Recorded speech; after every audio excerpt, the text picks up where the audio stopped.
உலக அளவில் கூலி படத்தின் மொத்த வசூல். சூப்பர் ஸ்டார் ரஜினிகாந்தின் கூலி திரைப்படம் கடந்த சனிக்கிழமை மற்றும் ஞாயிற்றுக்கிழமை அதிகரித்த நிலையில் திங்கட்கிழமை மீண்டும் வசூல் குறைய தொடங்கிவிட்டது.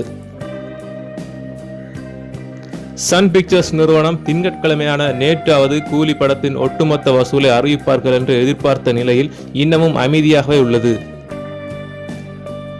சூப்பர் ஸ்டார் ரஜினிகாந்த் 74 வயதிலும் திரையில் தோன்றினாலே படத்தை பார்க்க ரசிகர்கள் ரெடியாகி விடுகின்றனர். லோகேஷ் கனகராஜின் கதை சொதப்பலாக இருப்பதாக பலரும் விமர்சித்தாலும் எடுத்துக்கொண்ட கதையை விஷுவலாக நேர்த்தியாக அவர் இயக்கிய நிலையில்தான் 3வது வாரம் தாண்டி படம் திரையரங்குகளில் வெற்றிகரமாக ஓடிக்கொண்டிருக்கிறது என்கின்றனர். கூலி படம் ஞாயிற்றுக்கிழமை இந்திய அளவில் 3.1 கோடி வசூல் செய்த நிலையில் திங்கட்கிழமை இந்தியா முழுவதும் அதிகபட்சமாக 1.10 கோடி ரூபாய் வசூல் செய்துள்ளதாக சாக்னிக் வெப்சைட் தெரிவித்திருந்தது. புதிய படங்களே முதல் நாளில் 1 கோடி ரூபாய் வசூல் செய்ய தடுமாறி வரும் நிலையில் ரஜினிகாந்தின் படம் 1 கோடிக்கு மேல் அதிகமாக வசூல் செய்வது சிறப்பான விஷயம் என்று பாக்ஸ் ஆபீஸ் நிபுணர்கள் கருத்து தெரிவித்து வருகின்றனர்.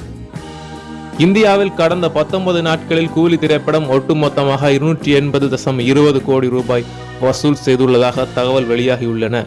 ஹம்சினி என்டர்டெயின்மெண்ட் கிட்டத்தட்ட 180 கோடி ரூபாய் வசூலை ஓவர்சீஸில் கூலி படம் அள்ளி இருப்பதாக தகவல் தெரிவித்த நிலையில் இதுவரை உலக அளவில் கூலி திரைப்படம் 507 கோடி ரூபாய் வசூல் செய்துள்ளதாக பாக்ஸ் ஆபீஸ் வட்டாரங்கள் தகவல் தெரிவிக்கின்றன.